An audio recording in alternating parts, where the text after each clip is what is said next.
Yan, magandang tanghali mga idol. Magandang tanghali. Ito pong muli ang inyong lingkod. Ay muling bumabati sa inyo na isang magandang tanghali. At bueno mga idol, sana nasa mabuti tayong kalagayan hanggang sa mga oras na ito. At samahan nyo ko sa maikling sandali ng ating kwentuhan na may kaugnayan pa rin ito sa napapanood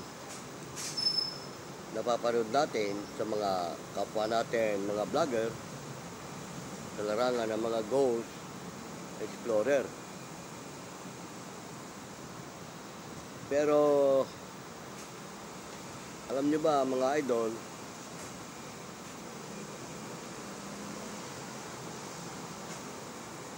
kung matatandaan nyo nung mga nakaraan na tayo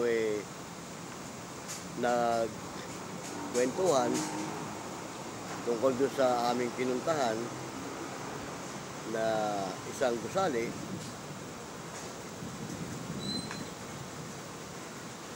tulad din ng dati na hindi naman kaila sa inyo na tayo naman ay may karanasan sa larangan ng mga kababalagan. At nakwento ko na nga sa inyo na doon sa pinuntahan namin kahit pala ang isang gusali live na ginagamit at maraming tao na nag-oopisina, talagang pinamumugaran din at pinamamahayan ng mga elemento. At sa naging karanasan nga ng inyong lingkod, noong tayo'y pansamantalang nandun, ay marami tayong natuklasan. At yun nga, kung tutusin, hindi abandonado. Lalo pa kaya siguro yung mga abandonadong lugar, siguradong meron talaga. Dahil doon nga sa pinuntahan namin, hindi nga abandonado. Pero, meron. Kaya nga, naikwento ko rin sa inyo nung nakaraan na sa ginawa naming bahay, renovation to, live din, may nakatira. Pero ayon doon sa may-ari ng bahay ay kung ano-anong mga kababalaghan ang kanilang nasasakyan. Kaya nga mga idol, nung napatiyempo nandun ang inyong likod para magpintura,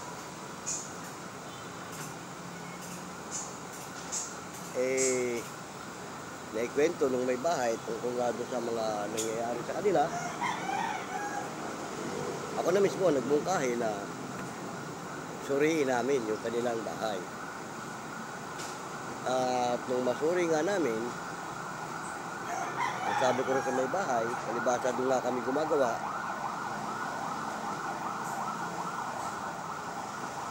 kung kako ipasusuri nyo to sa mga paranormal, magbabayad kayo, pero sa akin libre na. Oo, dilibre ko sila dahil kasi total gumagawa na rin lang ako ron. At kami mismo gumagawa, nasaksihan namin na namimirwisyo. Kaya mga idol, yung ding araw na yon, nung suriin ko yung buong loob ng bahay, may namamahay talaga ron ng mga elemento. At bawat sulok ng bahay nila ay may pinamumugaran. Yung nga sinasabi ko, kapag yan nakarating at nakapunta sa inyong bahay, nakapasok at nagustuhan ng inyong bahay, hindi na yan lalayas dyan. Marahil siguro yung bahay na yon, bago tinayo, yung pwesto nila ay mismo meron na. Sabi ko na nga, kapag ang isang bakanting lote na tinayuan ng bahay at meron ng antimanong laman yung lugar na yan, makakasama nyo na yan. Ganon ang nangyari doon sa ginagawa naming bahay na nire-renovate. Nagdagdag ng kusina, pinalakihan, tsaka nagdagdag ng isang kwarto sa likod dahil malawak din yung compound.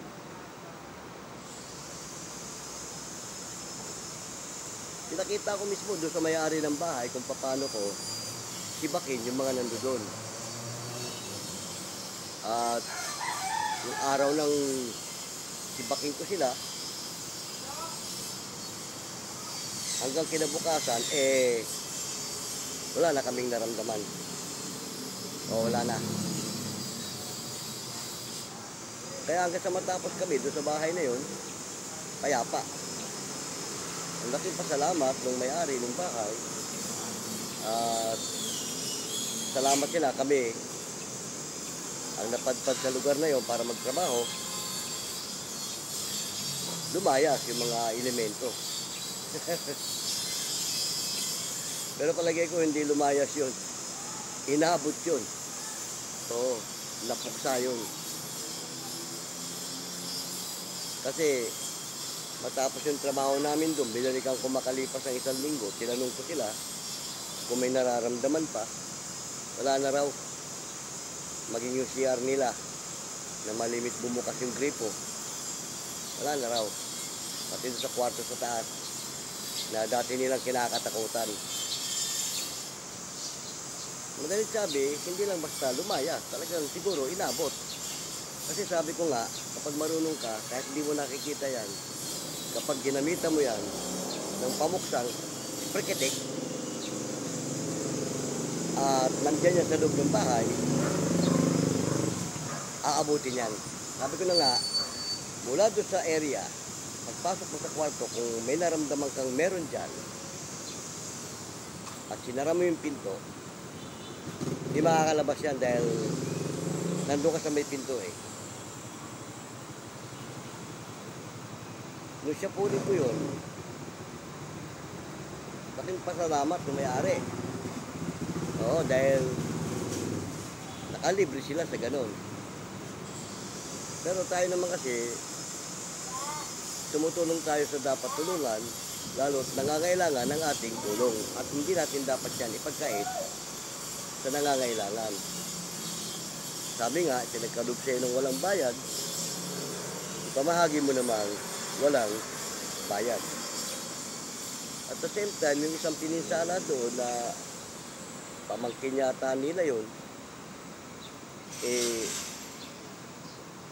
pinasadahan na rin ng inyong lingkod para umigi siya. Manumbalik yung dating lakas.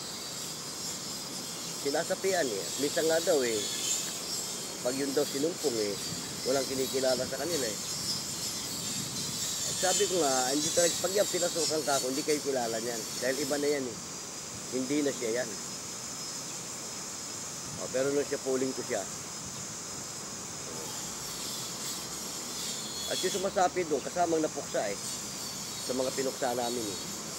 Na sino pa papasok sa kanya, sino pa sasabi sa kanya. Ginawa ko doon, inipang ko na lang siya sa ulo at pinainom ng tubig na may sprikitik para tuluyan na siyang manumbalik sa dati. Kaya nga nung bumalik ako roon para alam yung pangyayari, mismo yung sinasapian, nakausap na ng maayos. Tinatanong ko kasi, ano ba nararamdaman mo ng primero? Basta bigla na lang daw siyang nahihilo, tapos hindi na niya alam kung ano nangyayari. Sabi ko, paano malalaman kung ano nangyayari, nakasapaw sa iyo yun. At ang sarili mong espiritu, natatabunan niya. Ganyan mga idol, ang mga elemento kapag ka nagustuhan ng inyong bahay at pag meron siyang isang nagustuhang sapian, siya na yan sa kakasangkapanin sa inyo. At kung walang marunong magpalayas dyan, lifetime nyo na yan makakasama dyan. At lifetime nang mamiminsala dyan. Ano? Eh, mabait naman yung may-ari ng bahay, hindi ko na rin babanggitin kung anong pangalan nila at kung anong pamilya sila para naman sa kanilang kapakanan. Eh, naikukwento ko lang. Dahil nga, palibasa dati tayong pintor, eh, yung mga nagiging karanasan ko sa mga pinipinturahan ng naming bahay ay isinishare ko lang din para sa ating mga follower at sa ating mga viewer. Kaya nga mga idol advice ko lang doon sa ating mga kapwa paranormal dyan na lalo doon sa ating mga kapwa manggagamot, nabanggit ko na to sa nakaraang video ko, kung meron sinasaniban sa inyong pasyente, huwag nyo nang pahirapan ng pasyente, sibakin nyo na agad. Oo. Doon na sa pag-ipit mo, kung marunong kang sumibak, doon na sa pag-ipit mo, sibak na yun. Yung mga iniipitan, doon nahihirapan ng katawan ng pasyente pag may iniipitan kasi nararamdaman niya yung sakit nun eh.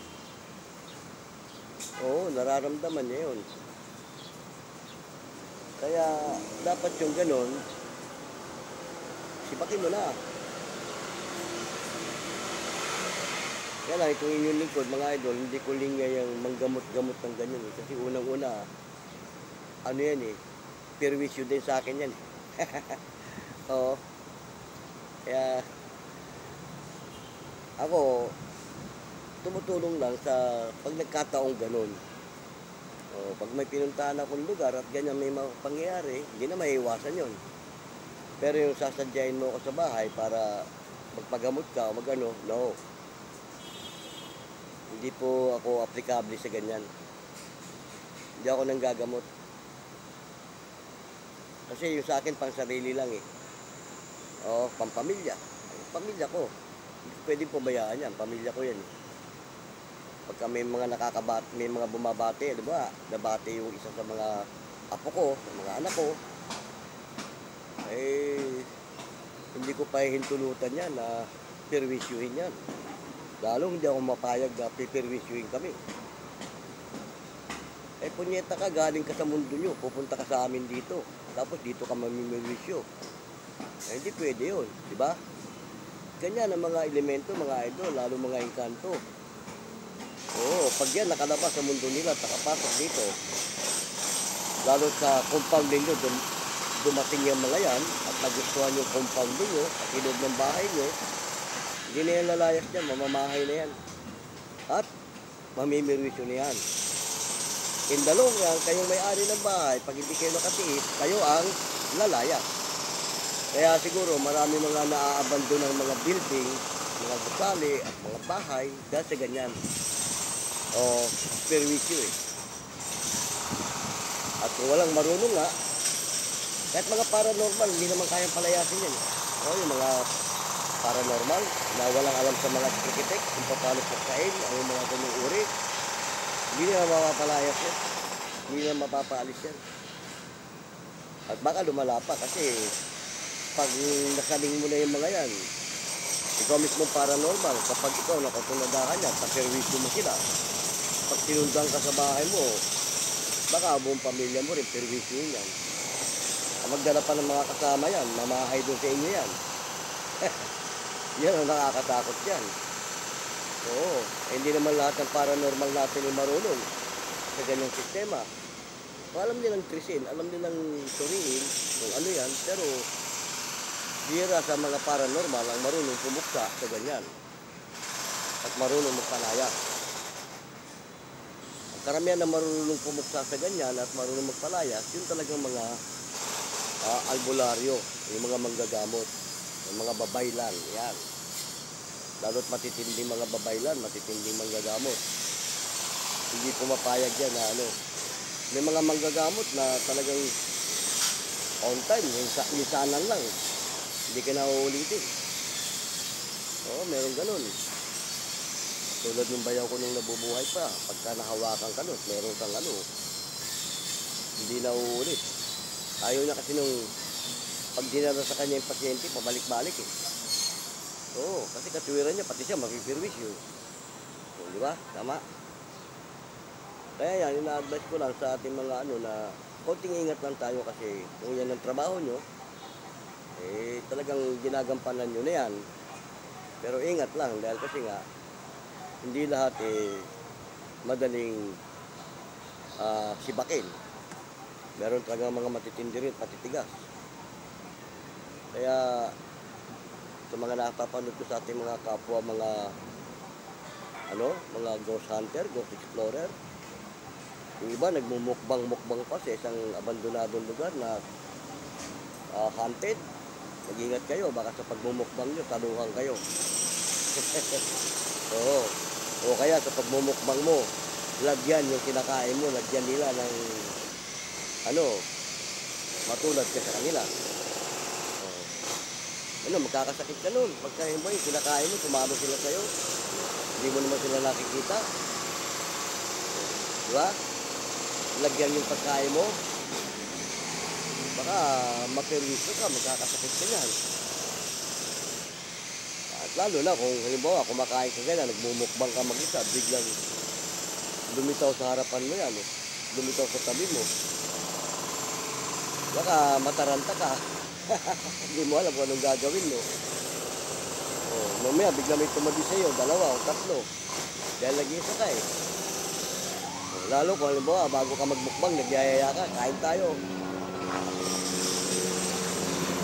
Pero ang dapat sa mga idol, pag kayo magmumukbang sa mga abandonadong lugar, lalo alam yung content, huwag kayong makakalimot maghain ng asin sa harapan nyo. Isa yan. Maglagay ka ng asin sa harapan mo, latag mo dyan, para walang sumalo sa'yo. Kasi delikado yan, mukbang-mukbang na yan, dahil pag sinaluhan ka dyan, at yung kinakain mo mismo, nilagyan nila ng hindi karapat-dapat. Palatandaan nun na may sumalo sa'yo, kapag uwi mo ng bahay at umiba ang pakiramdam mo, yun na yun. Mag-isip ka na, tapos biglang nagkasakit ka. Sigurado yan. Ang kasunod niyan, magpapakita na sa'yo yan. Ganun mga idol, kaya advice ko lang, yung mga nagmumukbang, ingat kayo mga idol. Kung magmumukbang kayo, huwag niyong kalilimutan magdala ng asin. Ilatag nyo dyan sa harapan ng kinakain nyo. Dahil mga elemento, ilag dyan. Yung mga sinasabi ng mga masamang espiritu, mga kaluluwang ligaw, mga espiritong ligaw.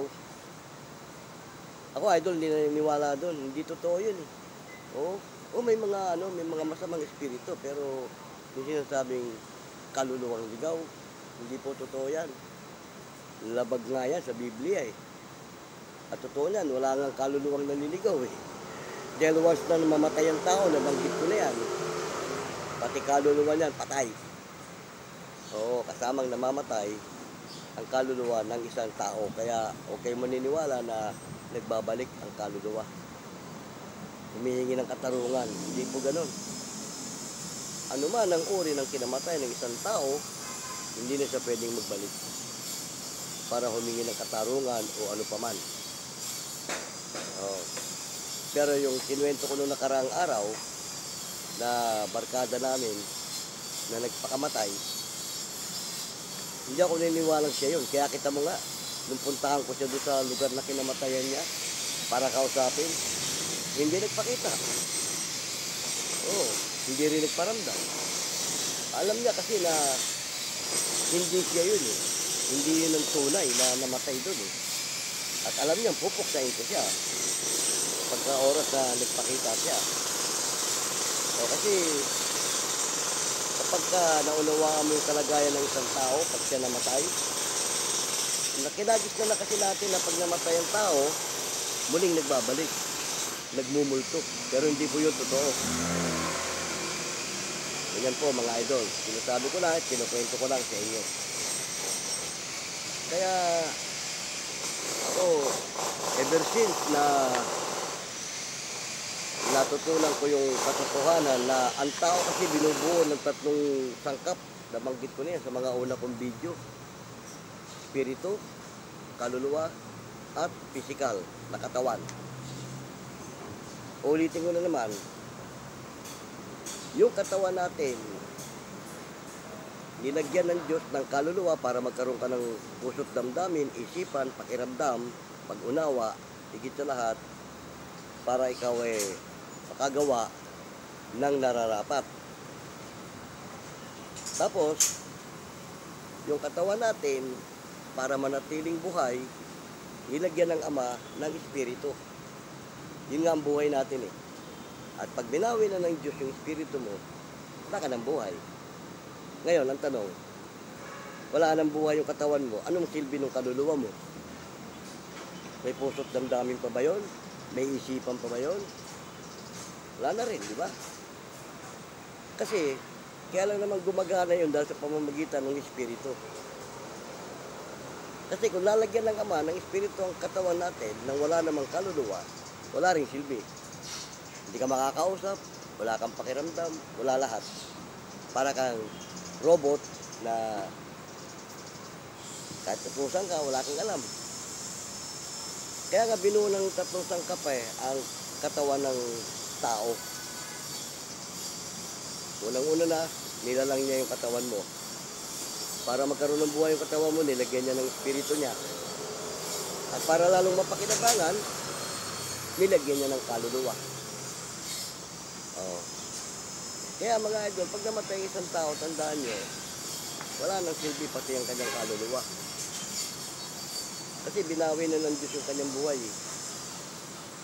Ano pa, silbi? Di ba wala? Saka nakakitang patay na yung tao, wala na yung espiritu niya eh. Nagsasalita pa, gumagalaw pa. Di ba? Hindi pwedeng makapagpagalaw ang kaluluwa sa katawan ng isang tao. Kaya nga sabi ko sa iyo, yung mga multo, pag nagpakita sa iyo yan, wala yung kakayahang manakit, wala yung kakayahang gumawa ng kung anumang bagay o magpakilos ng anumang bagay sa loob ng bahay. Pag nagpakita yan, parang tuod yan, nakatayo lang. Sabi nga sa iyo, hindi mo nga mahahawakan yan eh. Next eh. Espiritu nga eh, hindi mo mahahawakan ng isang espiritu. Pag inanyuhan ng dyablo ang katawan ng taong namatay, makikita mo lang imahin lang nung namatay, pero yung kanyang tunay na pagkatao, wala na yon. Kasi dyan nga mabilis ang dyablo, nabanggit ko na yan. Ang dyablo, kapag inalis ng Ama yung kanyang espiritu, binawi na, dahil sabi nga ng Diyos, lahat ng kaluluwa akin, lahat ng espiritu akin. Ngayon, ang dyablo may sariling espiritu, meron. Diyan nga siya mabilis eh. Kapag nakita niyang binawi na ng Diyos yung buhay ng tao, papalitan niya. Diyan siya papasok. Papasukan niya yan. Para mapapaniwala yung pamilya nung namatay at yung mga kaibigan nung namatay na siya ay muling nagbabalik. Pero pag naunawaan niyo ang kalagayan ng isang tao na pag siya'y namatay, wala na silbi pati ang kanyang kaluluwa. Kasamang namamatay ang kaluluwa ng tao kapag binawi na ng Diyos ang kanyang buhay. Wala nang silbi. Nabanggit ko na nga eh. Kaya nilalang ng Diyos yung katawan mo, nilagyan niya ng espiritu at ng kaluluwa. Kasi kung wala yung kaluluwang ilalagay ng Diyos sa katawan mo, wala ka ring silbi. O nga, may buhay ka, wala kang silbi. Bakit? Yung puso't damdamin, wala yun eh. Yung nga kaluluwa, yung puso't damdamin ng tao eh. Yung kanyang pakiramdam, pangunawa. Yun yun eh. Yun ang kaluluwa. Eh, tanong, pag namatay ang tao, ano yung silbi nun? Diba wala na? Subukan mo nga oh. Parang magkakasubukan tayo. Kapatid mo, halimbawa, namatay, kausapin mo, makakausap mo pa ba? Sasagot pa ba sa'yo yan? Di ba? Hindi na. Bakit? Wala na, pati kaluluwa niya. Patay na rin yun eh. Nagkakaroon lang ng silbi ang katawan ng isang tao kapag andyan ang espiritu na ibinigay ng Ama. Pero pag binawi ng Ama yun, wala na. Kaya na, sabi nga, nagmula ka sa lupa, magbabalik ka sa lupa. Sa alabok. Ganun. Kaya yung paniniwala ng mga idol natin dyan na tila may mga kaluluwang ligaw, humihingi ng katarungan, ano mang uri ang kinamatay ng isang tao, wala na siya magagawa. Wala na. Mismo yung pamilya niya, hindi na siya kayang iligtas. Bakit? Habang buhay ka, ang makapagliligtas sa'yo, ikaw. Sa paanong paraan? Kailangan sundin mo yung kautusan. Di ba? Tama. Kaya mga idol nagkukwentuhan lang naman tayo. Hindi ko inaano yung kinagis na natin tungkol sa ganyang bagay. Ginagalang ko yung mga paniniwala nyo hanggang sa ngayon sa mga ganyang bagay. Ginagalang ko yan kasi inyo yan eh. Hindi mo pwedeng alisin sa inyo yan. Parang kagaya ko rin dati. Kaurin nyo ko. Kalingyan nyo rin ako sa ganyang paniniwala. Kung naniniwala pa ako sa ganyan, wala rin makapag-alis sa akin yan. Oo, wala makapag-alis ng ganyang paniniwala. Pero kapag tinawag ka na ng Diyos sa katotohanan, siya mag-aalis nun. Walang kung sino pa man. Kasi pagka ikaw tinawag na sa tama, maunawaan mo. Kasi may mga bagay na lihim na pinapaunawa sa atin ng Diyos sa bandang huli. Kaya ginagalang ko yung mga paniniwala nyo tungkol sa mga ganyan. Kasi isarin ako dyan eh. Yan, napagkukwentuhan lang naman natin kasi nga meron tayong mga idol dyan na mga ghost explorer, ghost hunter, may mga paranormal, may mga babaylan, manggagamot, albularyo. Yan. Kaya lang, itong inyong lingkod, naiiba. Bagamat nakakaintindi ako ng mga ganyan, naiiba ako sa mga albularyo, naiiba ako sa mga paranormal, pagdating sa paniniwala at pananampalataya. Sandali po. Kaya nga, tayo naman ay nagkukwentuhan lang dahil nga sa mga napapanood natin mga kapwa natin nasa larangan ng mga kababalagan, ikukwentuhan lang tayo. At isinishare ko lang din sa inyo yung aking mga karanasan. Para naman kahit paano ay meron kayong makuha ang idea. Ngayon, paniwalaan nyo't hindi yung mga sinasabi ko sa inyo, kayo ang nakakaalam. Nasa sa inyo yun. Kasi yung mga tao naman, lalo naniniwala sa mga kababalagan, tsak, unti-unti, matatanggap din niya yung mga sinasabi ko. Pero ang advice ko lang talaga sa ating mga ghost explorer dyan, mga ghost hunter, ilang beses ko lang sinasabi ito sa aking mga video, sa bawat lugar na inyong pupuntahan, mag-iingat kayo dahil ang diablo na inyong darasnan nakahanda. At alam na darating kayo. Anumang uring abandonadong lugar, anumang uring haunted na lugar, pangunahin na ang diablo nandyan, nakaabang. At lahat ng aliporit dyan, kanya yan. Mula sa mga elemento, hanggang sa mga espiritu,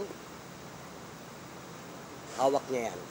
Kaya nga, nabanggit ko nga sa una kong video pag pinakilos ng diablo, pati yung mga elemento na nasa labas ng compound, sa labas ng bahay, pag pinakilos yung lahat yan, wala kayong magagawa. Baka mataranta kayo. Kagaya nga yung binabanggit ko na nga doon sa mga ghost explorer natin na ginagawang parang sini o parang palabas yung kanilang pag-explore, scripted. Ika nga, ginagawa nila ng script. Pag nakihalo ang diablo sa inyong script, yun ang nakakatakot. Dahil magiging makatotohanan yung inyong ginagawa. Gaya nung napanood ko yung Keribor, kung script man yun, pumasok siya sa loob ng kabaong. Bumiga siya sa loob ng kabaong. Script man yun, Kapag tinutuhanan ng Diablo yun, hindi mo na nabuksan yung kabaong. Sinara niya na yun. Ano mangyayari kaya sa'yo sa loob? Di ba? Tama. Pag ginawa niya makatotohanan yung ginagawa mo, baka ikaw mismo mataranta. Dalawa yung napanood kong pumasok sa kabaong eh. Si Ginik. Ginik the Creepy. Pumasok din yun. Humiga rin sa kabaong yun. Pero yun, sa pamamagitan ng kanilang pag-explore, yung tinatawag na solo explore. Oh. Scripted man yan o hindi, kapag humalo ang Diablo sa inyong ginagawa, may peligro. Bakit? Lalo't wala ka namang masyadong alam, hindi mo alam paano mo didepensahan yung sarili mo. O, di ba? Yun lang paghiga mo sa kabaong, ganong 10 oras ng gabi. Hari ng kadiliman talaga mangingibabaw dyan sa ganyang oras eh. O, pag nakihalo yung Diablo, hindi na niya binuksan yung kabaong. Baka matuluyan ka rin sa loob. O, di ba? Tama. O, bueno, mga idol, salamat ng marami. At kahit paano, sinamahan nyo ako sa may kwentuhan natin na may kaugnayan pa rin sa mga bagay. Itong muli ang inyong lingkod, si Boyet. Kung meron kayong katanungan, lagyan nyo lang sa comment section. At kung meron kayong mga comment, lagyan nyo lang dyan para matalakay natin sa mga susunod pang mga video. O bueno, hanggang sa muli, samantalang nagpapaalam sa inyo, ito yung lingkod. Paalam!